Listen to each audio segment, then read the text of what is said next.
Hello everyone, welcome to Deepti vlog. ఇవాళ నేను మీ అందరికీ ఈజీగా చేసుకుని ఒక స్వీట్ చూపిద్దాం అనుకుంటున్నానండి. నాకు యాక్చువల్గా స్వీట్స్ రావు. ఇది మా అమ్మ దగ్గర నేర్చుకుందామని మా అమ్మ చేత చేయించాను. సో మీకు కూడా చెప్తామని ఈ వీడియో చేస్తున్నాను. చాలా ఈజీ అండి. 5 మినిట్స్లో చేసేసుకోవచ్చు నిజంగా. సో దానికి కావాల్సిన ఐటమ్స్ ఏంటో చూద్దామా. అన్నీ ఈక్వల్ క్వాంటిటీతో ఉండాలండి. షుగర్, ఆయిల్ అండ్ గోధుమ పిండి. వాటర్ మాత్రం డబుల్ క్వాంటిటీలో ఉండాలి. సో ముందుగా ఒక మందపాటి బౌల్ని స్టవ్ మీద పెట్టుకోండి. ఆయిల్ని కాగనివ్వాలి. అన్నీ ఈక్వల్ క్వాంటిటీనేనండి. మీరు ఆయిల్ ఏ క్వాంటిటీ ఆఫ్ తీసుకున్నారో అదే క్వాంటిటీ ఆఫ్ గోధుమ పిండి, షుగర్ కూడా తీసుకోవాలి. సో ఆయిల్ పోసాం కదా, ఇది కాగే లోపల మనం గోధుమ పిండి తీసుకుందాం అదే బౌల్లో. చాలా ఈజీగా చేసేసుకోవచ్చు అండి. దేవుడికి నైవేద్యం కూడా పెట్టచ్చు. ఇంతకీ దీని పేరు చెప్పలేదు కదా నేను. ఇది గోధుమ పిండి హల్వా. సో నూనె కాగింది కదా, ఇప్పుడు సేమ్ క్వాలిటీ ఆఫ్ గోధుమ పిండిని నేను వేయిస్తున్నాను. ఇది ఎప్పటిదా వేయించుకోవాలి అంటే మనకి మంచి అరోమా స్మెల్ వస్తుంది. స్మెల్ వచ్చేంత వరకు వేయించుకోవాలి. అది కూడా జస్ట్ అయిపోతుందండి. జస్ట్ 1 మినిట్లో ఫ్రై అయిపోతుంది. ఇది కూడా మీరు లో ఫ్లేమ్లో పెట్టుకొని చేసుకోవాలి మొత్తం ప్రాసెస్ అంతా.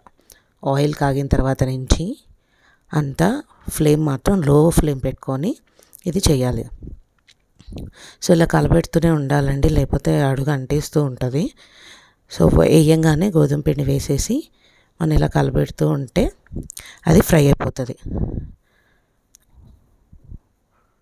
ఎవరైనా గెస్ట్లు వచ్చినా కానీ అయ్యో స్వీట్ లేదని బాధపడకుండా మనం ఈజీగా చేసేది వితిన్ 5 మినిట్స్లో. సో ఇది స్మెల్ వస్తుంది కదా, ఇప్పుడు అందులోకి సేమ్ క్వాంటిటీ ఆఫ్ బౌల్తో షుగర్ వేసి కలపెట్టేయాలి. ఇది కూడా తొందరగానే మెల్ట్ అయిపోతుంది. జస్ట్ 1 మినిట్లో మెల్ట్ అయిపోతుంది. అది మెల్ట్ అయ్యేదాకా అలా కలుపుతూ ఉండాలన్నమాట.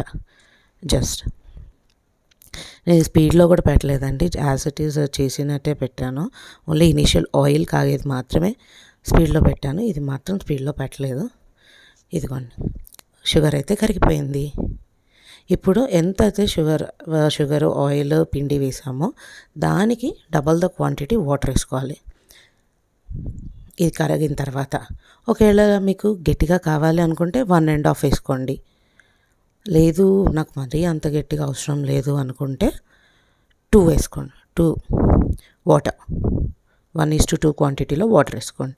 సో నాకు ఇక్కడ అంత గట్టిగా వద్దనుకొని నేను 2 వాటర్ పోస్తున్నాను. వాటర్ పోసేసినాక వెంటనే కలుపుతూ ఉండాలి. కలపాలండి.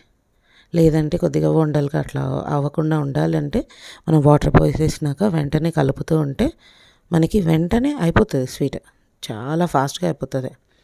చూడండి, అలా కలుపుతూ ఉండాలి. ఆల్మోస్ట్ అయిపోయింది. ఎస్, అయిపోయింది, రెడీ. మీకు ఇంకా ఇది ఇట్లా అయిపోయిన తర్వాత మీరు నెయ్యి వేసుకోండి. పైన నెయ్యి, జీడిపప్పులు, బాదం పప్పు ఇవి అన్నీ డ్రై ఫ్రూట్స్ వేసుకోవాలంటే వేసుకొని స్టవ్ ఆపేసేయచ్చు. వేసి కలపెట్టేసి స్టవ్ ఆఫ్ చేసేసుకోండి, అయిపోతుంది. అదిగోండి, నేను నెయ్యి వేస్తున్నాను. అంటే సడన్గా వేసాము అందుకని ఇంకా జీడిపప్పు ఇవేమీ మేము వేయలేదు. మీరు వేసుకోవచ్చు ఈ టైంలో. ఇప్పుడు ఎక్కడైతే నెయ్యి వేసారో ఆ టైంలో జీడిపప్పు, బాదం పప్పు అన్నీ రోస్ట్ చేసైనా వేసుకోవచ్చు. లేదు అనుకుంటే డైరెక్ట్గానే వేసేసుకోవచ్చు. రెడీ, స్వీట్ అయిపోయింది. నిజంగానే అండి, అయిపోయింది. ఎస్, గోధుమ పిండి halwa ready. So just garnish చేద్దాము కొద్దిగా. టేస్ట్ అయితే సూపర్ అండి. మీరు కూడా ట్రై చేసి టేస్ట్ చేసి ఎలా ఉందో నాకు చెప్పండి. Please like, share, comment, subscribe.